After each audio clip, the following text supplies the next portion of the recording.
Capítulo 1. Una lacra sin nombre. Muchos años después, frente al pelotón de fusilamiento, el coronel Aureliano Buendía había de recordar aquella tarde remota en que su padre le llevó a conocer el hielo. Macondo, entonces, era una aldea de 20 casas de barro y caña brava, construidas a la orilla de un río de aguas diáfanas que se precipitaban por un lecho de piedras pulidas, blancas y enormes como huevos prehistóricos. El mundo era tan reciente que muchas cosas carecían de nombre, y para mencionarlas había que señalarlas con el dedo. De la xenofobia a la parofobia. Al comienzo de esta novela extraordinaria que es Cien años de soledad, Gabriel García Márquez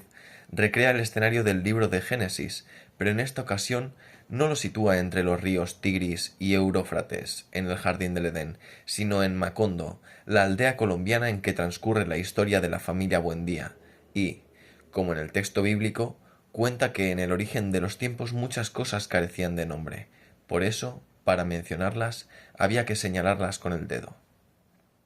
Ciertamente, la historia humana consiste, al menos en cierta medida, en ir poniendo nombres a las cosas para incorporarlas al mundo humano de diálogo, la conciencia y la reflexión, al ser de la palabra y la escritura, sin duda, las cosas que no son parte nuestra. Sobre todo porque las casas de barro y caña brava y las piedras pulidas del río pueden dañarse con el dedo, pero ¿cómo mencionar las realidades personales y sociales para poder reconocerlas si no tienen un cuerpo físico? Es imposible indicar con el dedo la democracia, la libertad, la conciencia, el totalitarismo, la belleza, la hospitalidad o el capitalismo financiero.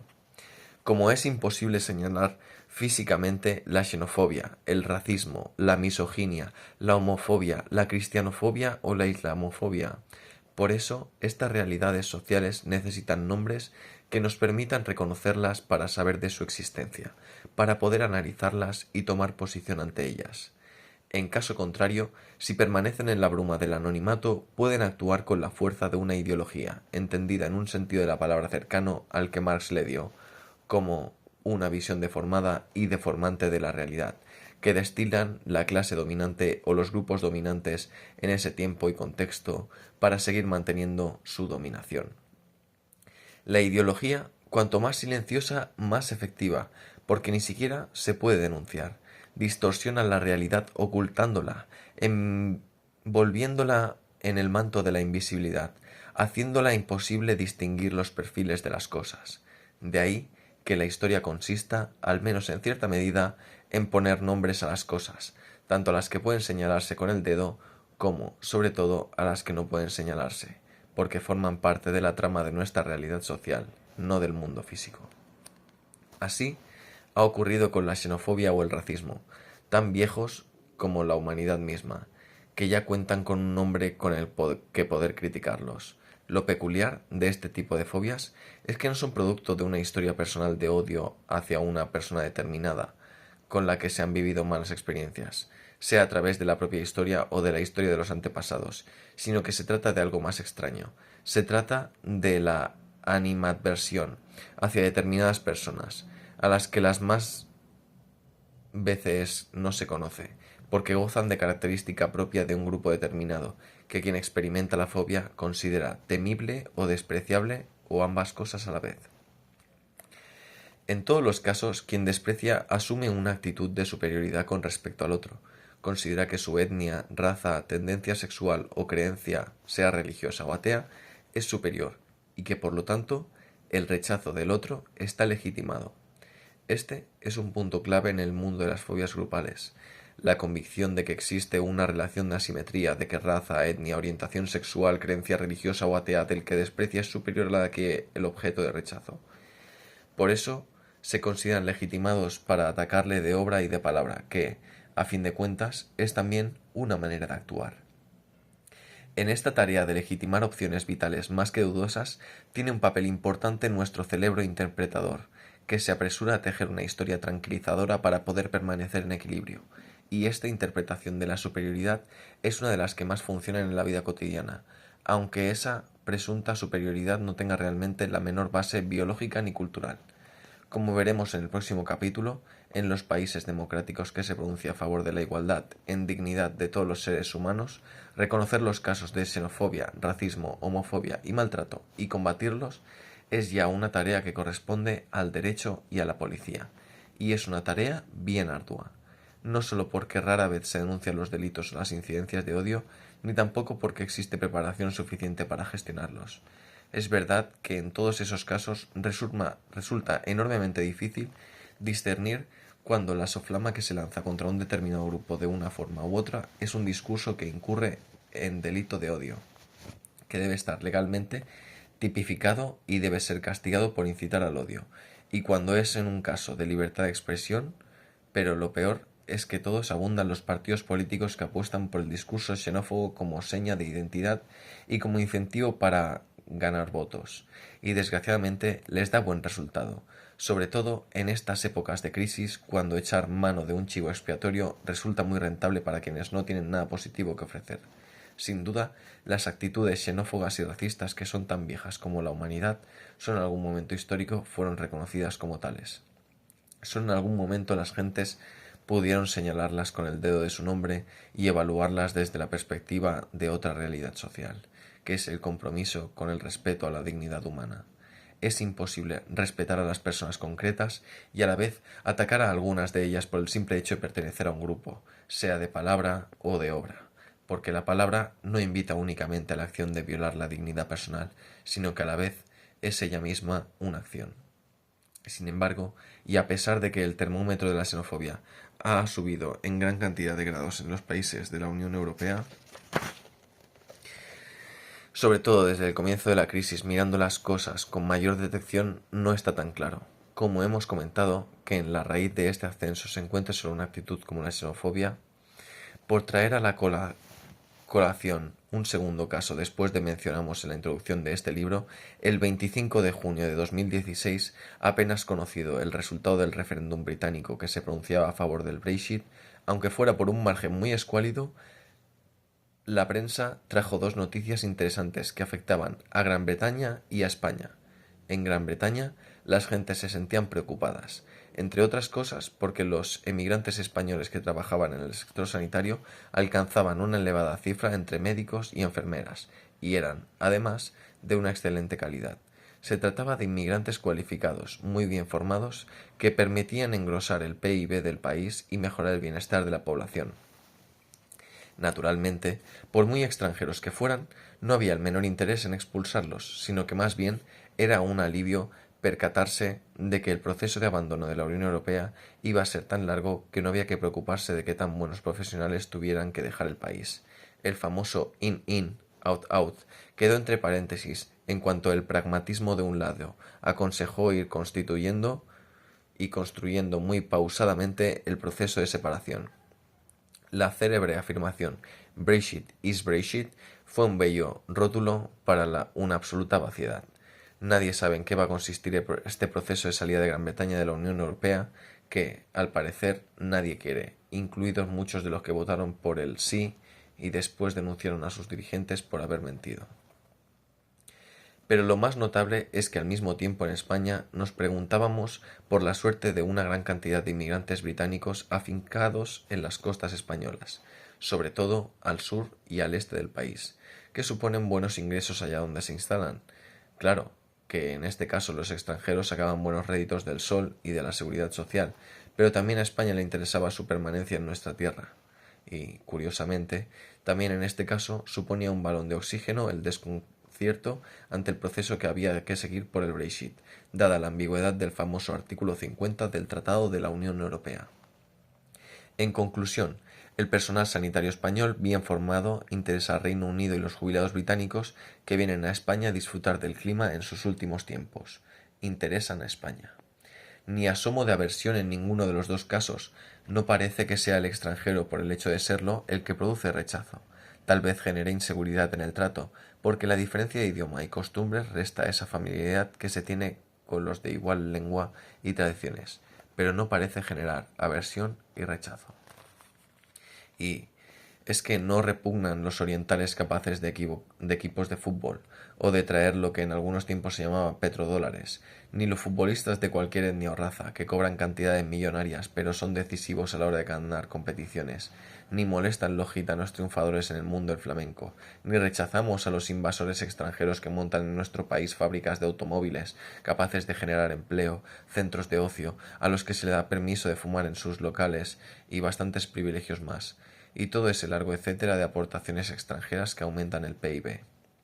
Por el contrario, lo cierto es que las puertas se cierran ante los refugiados políticos, ante los inmigrantes pobres, que no tienen que perder más que sus cadenas, ante los gitanos que venden papelinas en barrios marginales y rebuscan en los contenedores, cuando en realidad en nuestro país son tan autóctonos como los payos, aunque no pertenezcan a la cultura mayoritaria. Las puertas de la conciencia se cierran ante los mendigos sin hogar,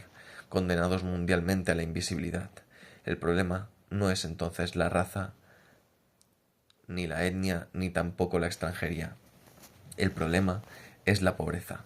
Y lo más sensible en este caso es que hay muchos racistas y xenófobos, pero aporófobos casi todos. Es el pobre, el aporos, el que molesta, incluso en la propia familia, porque se vive al pariente pobre como una vergüenza que no conviene airear, mientras que es un placer presumir del pariente triunfador, bien situado en el mundo académico, político, artístico o en el de negocios. Es la fobia hacia el pobre la de rechazar a las personas, a las razas y a aquellas etnias que habitualmente no tienen recursos y por lo tanto no pueden ofrecer nada o parece que no puedan hacerlo. Historia de un término. La convicción de el rechazo al pobre está más extendido y es más profundo que los demás tipos de aversión, que es una realidad personal y social contundente. Como muestra hasta la saciedad la vida cotidiana, fue el contenido de una columna que publiqué hace más de un par de décadas en un diario nacional. José Antonio Marina y yo compartimos una sección del ABC Cultural que se hace un par de décadas en el Diario Nacional. José Antonio Marina y yo compartimos una sección del ABC Cultural que llevaba por título Creación Ética, y allí ofrecíamos una vez por semana artículos, comentarios de libros y columnas referidos a ese extenso ámbito de la ética, que allí se entendía al modo anglosajón y francés como morals, en sentido amplio como esa reflexión sobre la acción humana que incluye lo que el mundo del habla hispana se denomina moral, pero también la economía y la política,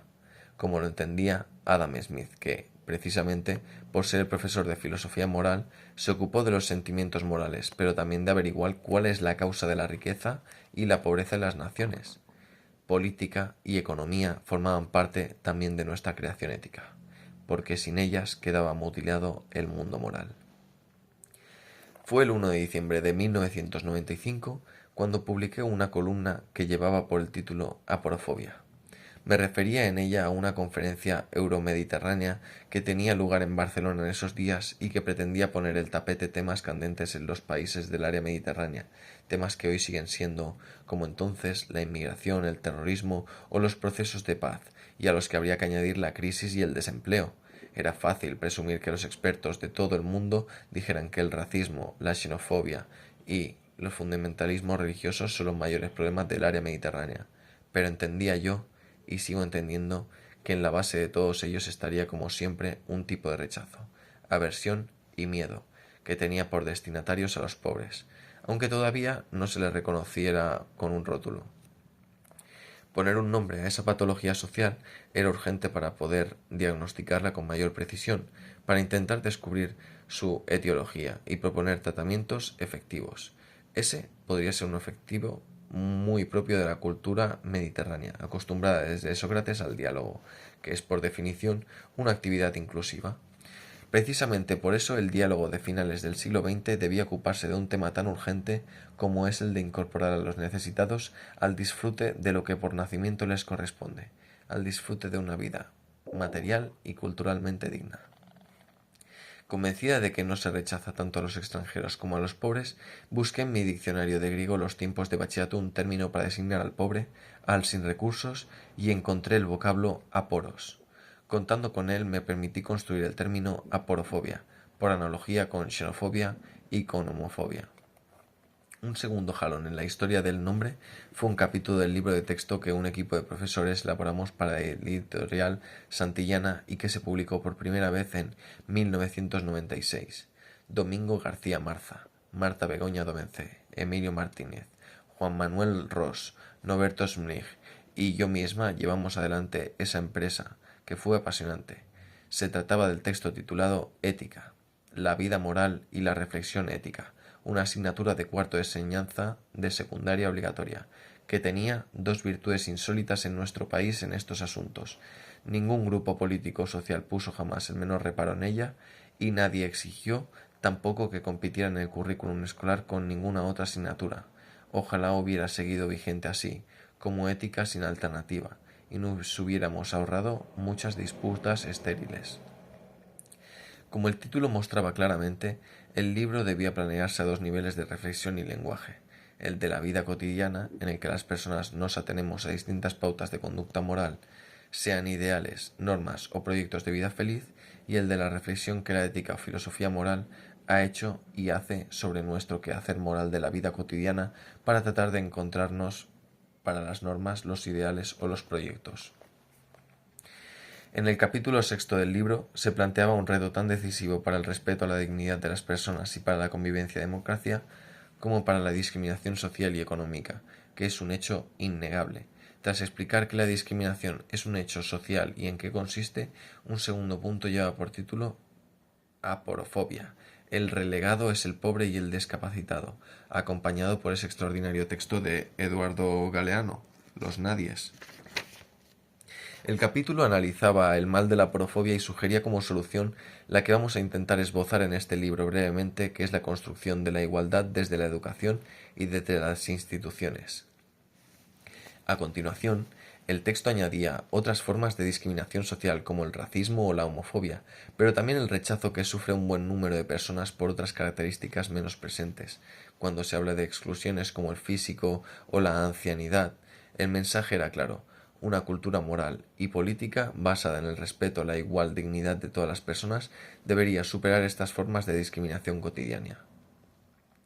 Un tercer jalón en la historia que veíamos contando del término aporofobia fue un artículo que publiqué en El País el 7 de marzo del 2000, en el que brindaba la Real Academia Española el neologismo aporofobia, por ver si aceptaba incluirlo el Diccionario de la Lengua Española. Siguiendo las pautas del diccionario, proponía que figurara en él una caracterización como la siguiente: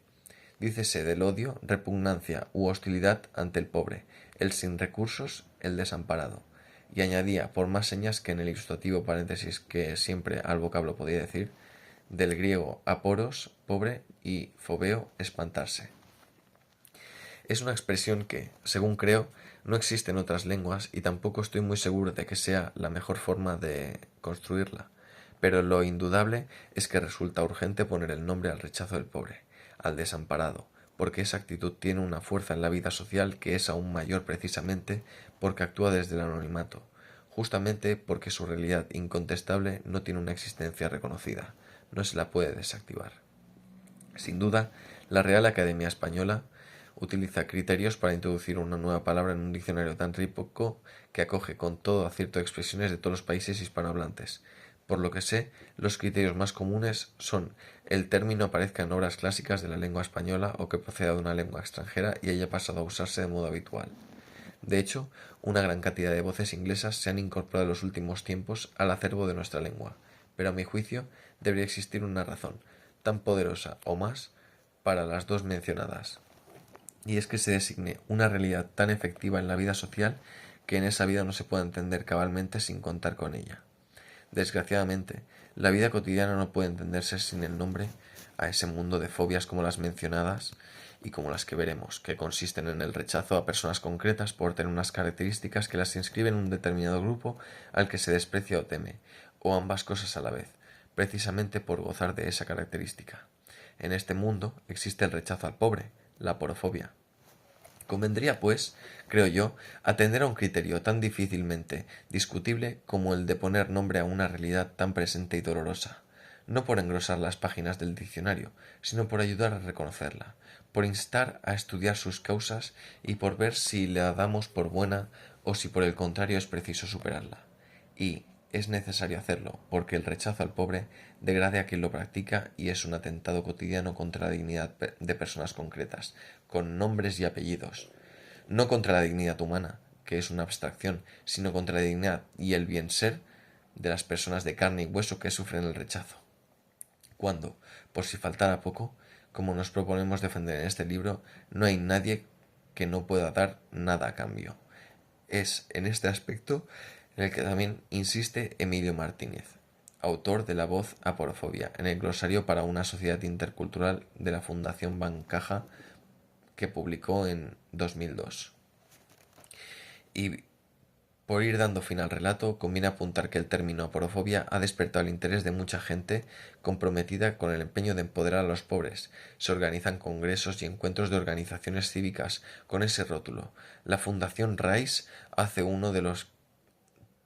uso de él para explicar mejor las situaciones de violencia a las que se ven sometidas las personas sin hogar, como contaremos en el próximo capítulo. También recurren a él algunos análisis recientes de las políticas de integración de los inmigrantes en Europa, como las publicaciones del profesor Siveira Gorski.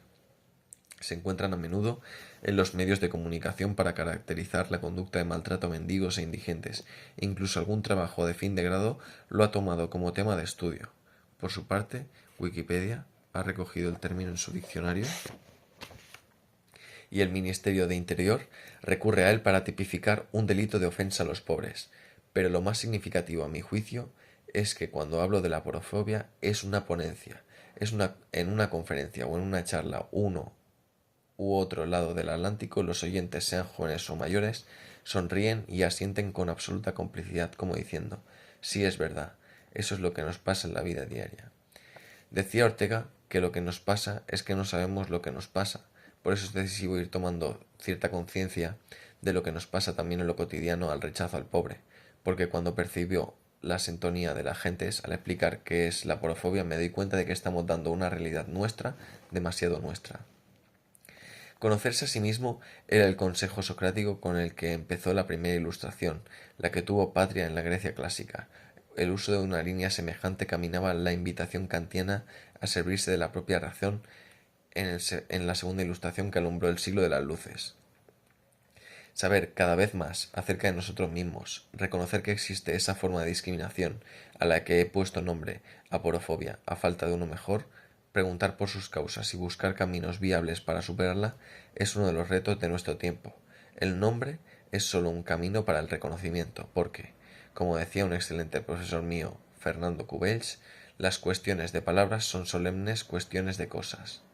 A lo largo de este libro intentaremos ofrecer un antídoto frente a esa lacra, que requiere el concurso de la educación formal e informal y la construcción de instituciones que caminen en esa dirección. Ese antídoto será el respeto activo a la igual dignidad de las personas en la vida cotidiana, que exige el reconocimiento cordial de esa dignidad.